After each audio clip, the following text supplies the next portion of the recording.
Hello, my name is Travis Newbell. I live and work here at Shambhala Mountain Center, and I'm here today with Cynthia Moku, who is a wonderful artist who has an exhibit that's just recently opened just down the Front Range in Boulder at Naropa. The name of the exhibit is Pilgrimage, a Dakini Map, and the description that it's a pilgrim's journey honoring sacred architecture and geography along the spine of all Rocky Mountains. Cynthia, I'll say a little bit about her. She's an accomplished artist in Japanese brushwork and Buddhist scroll painting. She's a student of Kyabje, I'm going to mess up this name, Kyabje Kalu Rinpoche, and she continues her meditation training with Sakyong Mipam Rinpoche, who is the lead teacher in the Shambhala Buddhist tradition. Cynthia is the founder of Naropa University's Visual Arts degree program, and her contemporary work resides in private collections in USA, Europe, and Asia, and the Denver Art Museum holds one of her traditional works in its permanent collection. Cynthia, thank you so much for joining today for some discussion. Thank you, it's my pleasure. So your this latest exhibit is showing work that spans about 16 years. And what else could you, and I know that it's inspired by your engagement with various stupas. Is that all right? Right, yeah. So, you'd like me to say a bit about it. So this exhibit is, I paint in what I call two streams. And I feel my work is really, or I sit at the confluence of that. One stream is the traditional work that, particularly in Shambhala and in the Buddhist community, many people know me for, the traditional Thangka paintings. And the other is contemporary work. And this exhibit is what I call part of my contemporary work. And I haven't exhibited this kind of work for quite some time. So it's at Naropa University in Nalanda Arts Gallery. When you say 16 years, it spans a range of 16 years. It's probably a little more than that, but I started with the Santa Fe Stupa painting the murals for the interiors of these public stupas. And that was a very traditional, of course, aspect of work. But along with my work there and being part of the construction crew and so on and so forth at these stupas, I started to do what I call stupa portraits, make paintings of these stupas at different times of the year when I was there. And so this exhibit includes portraits from the Rocky Mountain Shambhala Center, the Shambhala Mountain Center Stupa, the great Stupa of Dharmakaya. There are portraits from the Creststone Stupa of Karmapa and the Santa Fe Stupa, Kala Rinpoche's. And yeah, if you want to, that's part of it. There's also a Dakini Map, and this is what's bringing a great deal of interest to people. The Dakini Map is an 8-foot by 4-foot painting on U.S. Geological Survey maps. And by the way, I checked with them to be sure that I could paint on these things. They're not copyrighted, they're actually public domain. So I was really thrilled because in my work on these stupas and my travels, particularly back and forth from Boulder to northern New Mexico, I began to have a sense that these stupas, the way they are aligned in the United States, and these are the 3 and 4 big ones of our country, might coincide with the proportions of the Buddha figure. Actually, the geography would. And so the map is about that and shows how the stupas are located in different chakras of the Dakini's form. When did this occur to you? Yeah. First, I'd like to say, if people are interested to go to the exhibit, it's really actually been a fun and a very, in my terms, a successful exhibit. A lot of people have come. It's up until April 25th. So this occurred over a period of time, and for about 10 or 12 years, I was given a studio in northern New Mexico in the at the foot of the mountains, and I was traveling back and forth from Boulder to that place a lot. And I would take the route that took me over the mountains at Kenosha Pass and through past Crestone and so forth into New Mexico. And it was during those travels where I got to know the land. I was often traveling alone. The beauty, the absolute beauty of that route is incredible. And I did, in my way as I do, I would listen to teachings, or I would sing prayers as I went along. I used it as an opportunity to both observe and practice in that way. And that's how it started to click. Like there was something very, very sacred happening.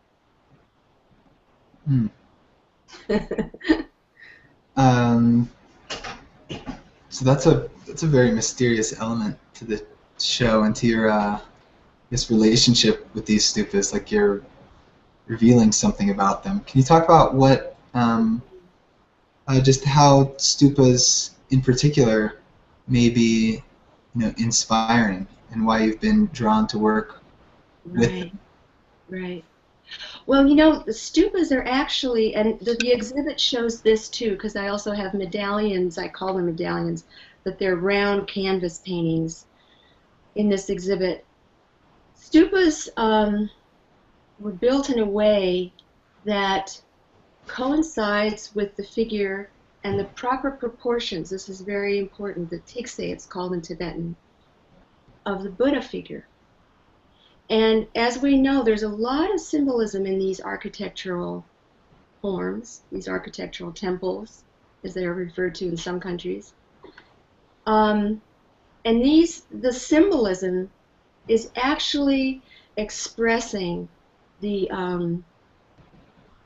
expressing deep collective truths that are inherent and embodied, or imbued, I should say, for all of us. Right? So like the steps on the stupa, the 4 steps that go from the base up to where the round part of the stupa is, those are the 4 immeasurables. They represent loving kindness, and so on, compassion.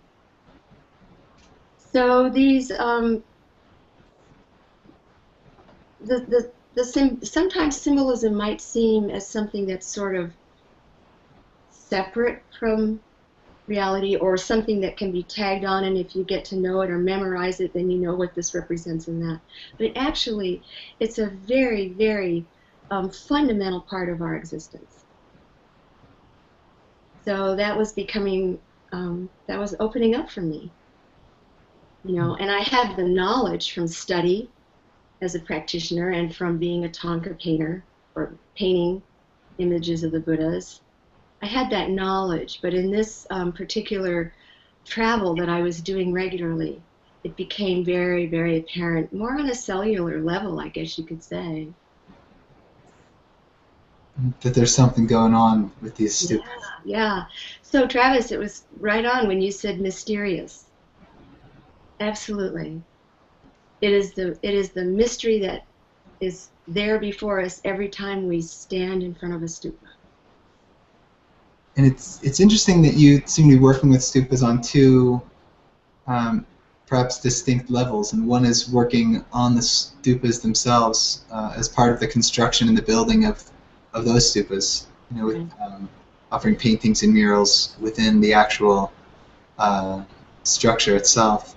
And then from the outside, sort of painting your own maybe like reflection or expression of those particular stupas. And I wonder what you may say about the differences in process or feeling or inspiration working in those two different ways.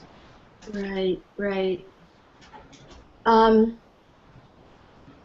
Well, they're not different, but they are. You're right. You know, on a certain level, they are different. But actually, for me, I have to admit, this kind of mystery, of this kind of revealing of truth, the Dharma, has always been my muse. It is my muse. There's no doubt about it. So I think because of all the time I spent, 15, 16 summers at Stupas, and with my children at times, they're often spending summers there, that actual physical drawing, putting things up on the walls, designing, talking with other artists, bringing in other people, watching the crew build these structures, being all part of that brings forth then the mystery for me and the magic about them in a way that I could never have made up, or conceived of ahead of time. And so people go to see this exhibit, and by the way, I am working on a website, a totally new website, which will begin to show my contemporary work. About time. I'm excited and nervous about it. But at any rate, I hope to have that up by the summer, and then this will be on the website. But you'll see that the portraits of the stupas, they're very simple. They are the stupas. Parts of the stupas, sometimes more parts, and they're me looking at them in different weather and different angles. And because I was so fortunate to be part of the crew in these stupas, I was able to climb all over these structures. So, like for instance, one view of a stupa portrait shows as if you were at near the very top of the spire, looking down. And so you see the part of the rings, and your view looks down to the ground where there's a Mahakala dancer offering, to the stupa at the point of consecration. And for some of the stupas, particularly the Santa Fe stupa, and a stupa that I worked on in India for Kala Rinpoche, that's what I saw. There were Mahakala dancers who came, and made offerings and gathered all the energy and so forth. So they're fun. They're provocative. And definitely inspiring curiosity. Yes, you should see the exhibit. So let's see. You'll be coming up here. I'm with Cynthia Moku once again, who has just presented an exhibit, an ongoing exhibit, which will run through April 25th at Naropa, Pilgrimage, a Dakini Map, which has a lot to do with her interaction with stupas and working with stupas over the years. And we have a big, great stupa here at Shambhala Mountain Center, and also Cynthia will be coming up here to co-lead 2 programs in the month of May. She'll be leading Touching the Moment, Indelible Presence, as well as Taming the Wild Horse, Riding the Energy of Emotions. And she'll be co-leading those programs with Acharya Dale Asrael. So I wonder what you may like to say about these programs. Okay. Well, Acharya Asrael, Dale and I have been doing these together, it seems now like 13 years. We were even surprised, at Shambhala Mountain Center. I like that. And they're in May. The 14th, the second one ends on the 20th. We don't have the music here. Well, there are 2 retreats that have a little bit of a break in between, a pause, so people can do both of the retreats or one or the other. And Dale is the lead teacher. what I bring into it, we call or I've named indelible presence, and it's we work with the brush. Yeah. Now we do this within the context of a retreat, That a retreat container that is quite strong and supportive for the people that participate. So to tell you a little bit, And so it's cut right there. this work, I think I could, the title, Indelible Presence, More of a play on words, of course, because indelible, we think of ink. Ink, you know, that can't be washed away. So it has a quality of being indestructible or permanent, unconquerable. And it's like the diamond. It's referring to the diamond quality.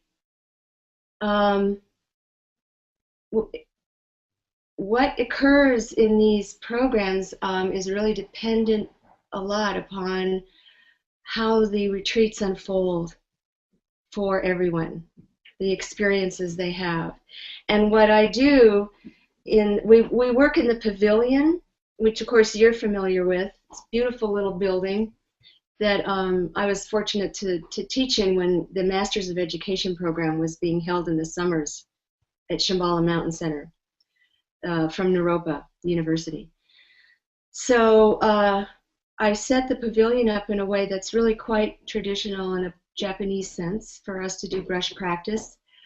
But we're not doing calligraphy. We are not doing ashe practice, of course. We are not doing learning about ideograms. But what people do experience in this program, in this kind of work, the indelible presence work, is really the very essence of brush. And are very subtle, often, assumptions that making a stroke with brush and ink is somehow different than any moment of being attentive to our mind, its experience. Now, ideally, we know that's not what brush practice is, but we have that overlay, and we approach brush in ways that it might be something a little separate from actually being awake to the nature of mind. So we do very, very beautiful and spontaneous things in that retreat. We have periods that are always, every day, quite structured, and then we have periods that are, like I said, more almost like performance art in the environment. So we go out a lot with the brush. And I hesitate, actually, or I haven't for a long time said anything about this work. It's important that people come to it as open as they can. But, for instance, this was in the catalog last year, so I would like to share it. Mm-hmm. And then maybe that's enough. Last year in May, and this happens often, as you mentioned, there's wildflowers. The land is starting to really respond to spring and the cycle of summer coming. But we still have snow. Mm-hmm. Suddenly, snow can come. And one evening in our retreat, in the middle of our retreat, we knew that snow was coming that night. Mm-hmm. So we laid down a long, long roll of paper on the ground, and then I let the snow cover it. And all night, snow was coming on it. The next morning, while people were practicing, before our brush session, I removed the snow lightly, and then they came, and with a big body brush that I have, about 5 horse tails all put together, we did a continuous stroke together on this beautiful paper that was just really lightly moistened by little flecks of snow because it stayed warm inside the snow too. And it was remarkable. And the stroke stayed with us for the rest of the days. And then it morphed into another form when we did our final offering and dedication. Sounds like a really beautiful and engaging weekend, for sure. It is, and I'm glad to hear you'll be interviewing Acharya Dale, because then people will get a really clear taste of the complement, the brushstroke being the complement to what she holds in this retreat. Well, I'll be looking forward to speaking with her about it, and we'll all really be looking forward to hosting you and Acharya Asrael and all of the participants who come up and join for these weekends. Thank you. And so thank you again for joining me here to talk about it a little bit. Thank you, Travis. It's been fun. It's been really nice. Keep up the good work. Thank you. You as well. And thanks to everybody for tuning in. And we'll talk to you again soon. Bye. Bye.